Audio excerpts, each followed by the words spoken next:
Okay, we just went through the process of being inspected, probed, and looked at in every angle. A lot of the stuff that I was carrying caused some problems. A lot of stuff that we were all carrying caused some problems. But now we're ready to go to Berlin. We're at Frankfurt Airport in the morning, and we're going to spend a few days there and look at some sites, and I'm sure we'll be talking about them as we go. One thing to mention that I didn't before is, looking at some of the buildings in Frankfurt, the old buildings and the new, it's amazing how burnt out Frankfurt was after the end of World War II. I did not realize that initially, how severely burned out it had been. And only a handful of structures survived. And even the cathedrals and major structures were just shells after the destruction of the war. So yes, it was a wonderful mix of old and new, but a lot of times in the case of the old, it was basically new. We're on the bus on our way to Berlin right now. We just got off the plane, doing some writing in my journal as I always do about wherever we go.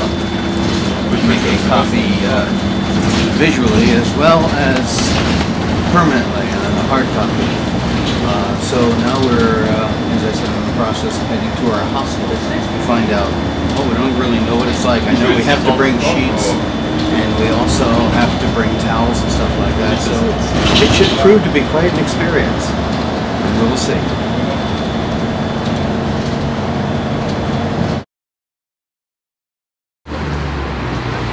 I'm standing in front of the part of what once was the Berlin Wall. Pretty stark, extremely ugly, but it was very threatening, and part of the Soviet bloc's desire to keep East and West Germany apart. Well, of course, the wall came down in 1989, and Germany was reunified. And this is a reminder of what once was. Just remember, for many, many people, crossing this wall meant certain death. And for many, many people, freedom was just a few feet away. It's really a stark reminder of a very frightening period in Germany's history. There are not many monuments to this period of time in Germany. There are not many monuments to the days of when the Nazi regime was in power. Well, those are dark days in history. The one thing we always have to remember about history is that we should always remember it. Because once we start to forget it, then we have that terrible chance to follow its pattern again.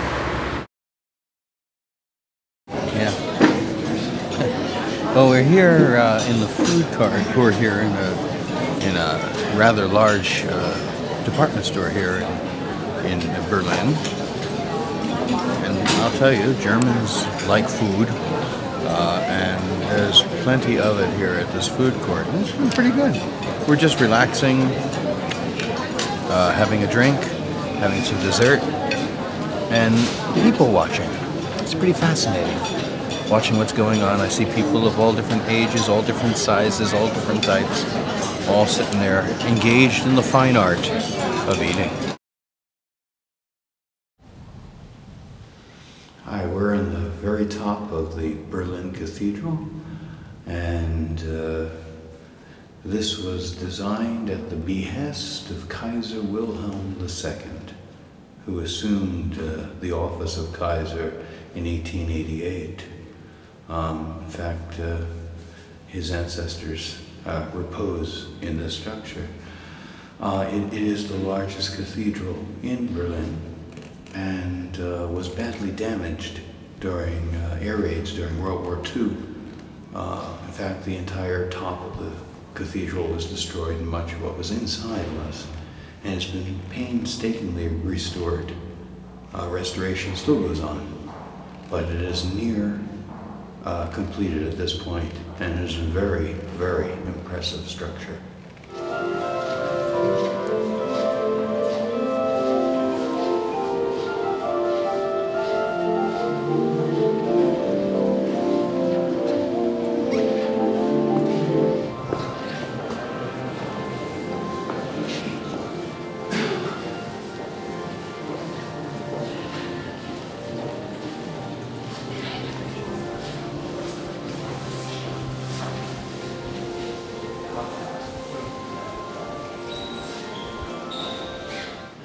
This is really a wonderful tribute to the kings and queens of Germany here in the basement of the Berlin Cathedral. This area was very badly damaged during World War II. It has been painstakingly restored. Many of the sarcophaguses have been restored, and so that each monarch has its rightful place in the crypt here at the cathedral. It is really very, very well done.